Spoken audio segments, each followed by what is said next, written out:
غصہ کرنے کے نقصانات اور راہ حل۔ حضرت علی علیہ السلام فرماتے ہیں، قدرت رکھنے کے باوجود معاف کر دو اور غصے کے وقت بردباری اختیار کرو۔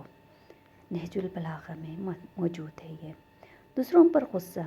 ایک آدمی کو غصہ بہت آتا تھا۔ غصے میں بے قابو ہو کر وہ برا بھلا کہتا۔ جب غصہ اترتا تو اسے پشیمانی ہوتی۔ وہ غصے پر قابو پانا چاہتا تھا لیکن کامیاب نہ ہوتا۔ ایک دن اس نے سنا کہ دوسرے گاؤں میں ایک عالم رہتا ہے، لوگوں کے مسئلوں کا حل بتاتا ہے۔ اس نے سوچا، چلو میں بھی اپنا مسئلہ پیش کر کے دیکھتا ہوں، شاید کچھ تدبیر نکل آئے۔ وہ اس عالم کے پاس گیا اور اسے بتایا، مجھے بہت غصہ آتا ہے۔ عالم نے کہا، جب تمہیں غصہ آئے تو تم جنگل میں جا کر درخت میں کیل ٹونک دیا کرو۔ آدمی نے کہا، یہ کون سا حل ہے؟ عالم نے کہا، تم ایسا کرو تو صحیح۔ آخر اس نے یہی کیا۔ اسے جب بھی غصہ آتا وہ جنگل کی طرف دوڑتا اور تیزی سے کیلیں درخت میں ٹونکتا جاتا۔ آخر دن گزرتے گئے، اسے جب غصہ آتا وہی عمل دہراتا۔ آخر ایک دن اس کا غصہ کم ہو کر ختم ہو گیا اور اس نے جنگل جانا چھوڑ دیا۔ ایک دن وہ دوبارہ عالم کے پاس گیا اور کہا، آپ کی بات پر عمل کر کے میرا غصہ ختم ہو گیا ہے۔ عالم نے کہا، مجھے اس جگہ پر لے چلو جہاں تم نے کیلیں ٹونکی ہے۔ وہ دونوں وہاں چلے گئے۔ عالم نے دیکھا کہ ایک درخت تقریباً آدھا کیلوں سے بھرا پڑا ہے۔ عالم نے کہا، اب ان کیلوں کو نکالو۔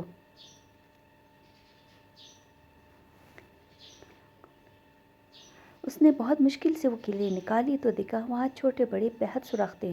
عالم نے کہا، یہ وہ سوراخ ہے جو تم غصے میں آ کر لوگوں کے دلوں میں کرتے تھے۔ دیکھو، کیل تو نکل گئے مگر سوراخ باقی ہے۔ وہ شخص بہت شرمندہ ہوا۔ اس نے اللہ اور اس کے بندوں سے معافی مانگی اور عالم کا شکریہ ادا کیا جس نے اسے آئینہ دکھایا۔ ہمیں بھی چاہیے کہ بولتے ہوئے دیکھ لیا کرے کہ ہم نے لوگوں کے دلوں میں کیلیں تو نہیں ٹونکی۔ اگر وہ کیلیں نکل بھی گئیں تو نشان باقی رہ جائے گا۔ غصے میں کیا گیا فیصلہ۔ ایک دن ایک بادشاہ نے کنویں سے پانی پینے کا ارادہ کیا۔ جب بادشاہ نے پانی سے جام بھرا تو اس کا شاہین جام پر جھپٹا اور پانی کو گرا دیا۔ سارا پانی نیچے گر گیا اور بادشاہ بہت غصے میں آ گیا۔ اپنے تلوار نکالی اور پل بھر میں اپنے شاہین کو مار گرایا۔ شاہین کو مارنے کے بعد بادشاہ نے کنویں میں ایک بہت ہی مہلک اور زہریلے سانپ کو دیکھا جس نے کنویں کے سارے پانی کو بھی زہریلا بنایا ہوا تھا۔ بادشاہ بہت پریشان ہوا، اپنے فعل پر پچھتایا اور اپنے شاہین کی حرکت پر بہت متاثر ہوا۔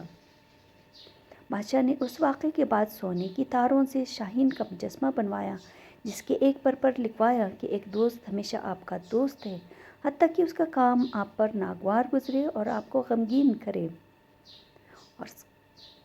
اور اس کے دوسرے پر لکھوایا کہ جو عمل بھی غصہ اور بغیر سوچے سمجھے یا جلدی کی وجہ سے ہو اس پر پچھتانا ضرور پڑتا ہے۔ تیش اور غصہ۔ ایک ترکان دکان بند کر کے گھر آ گیا تو کہیں سے گھومتا پھرتا ایک سیاہ کوبرا ناگ اس کی ورکشاپ میں گھس آیا۔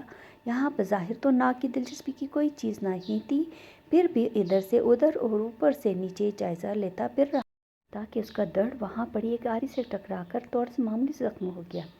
گھبراہٹ میں ناگ نے پلٹ کر آری پر پوری قوت سے ڈنگ مارا۔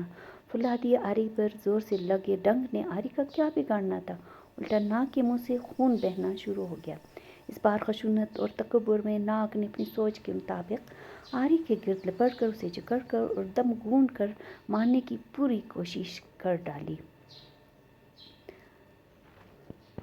دوسرے دن جب ترکان نے ورکشاپ کھولی تو ایک ناگ کو آری کے گرد لپٹے مردہ پایا جو کسی اور وجہ سے نہیں، محض اپنی تیش اور غصے کی بین چڑھ گیا تھا۔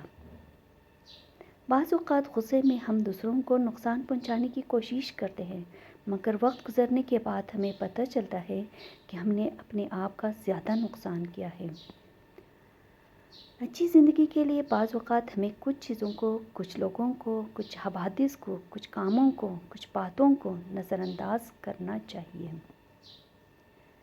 اپنے آپ کو ذہانت کے ساتھ نظر انداز کرنے کا عادی بنائیے۔ ضروری نہیں کہ ہم ہر عمل کا ایک رد عمل دکھائیں۔ کچھ رد عمل ہمیں محض نقصان ہی نہیں دیں گے بلکہ ہو سکتا ہے کہ ہماری جان بھی لے لیں۔ امید کرتی ہوں کہ آج کا ٹاپک آپ کو بہت پسند آیا ہوگا اور آپ اس کو اپنی شخصیت میں ضرور اپنائیں گے۔ تو ویڈیو کو لائک، سبسکرائب اور شیئر کرنا نہ بھولیے گا۔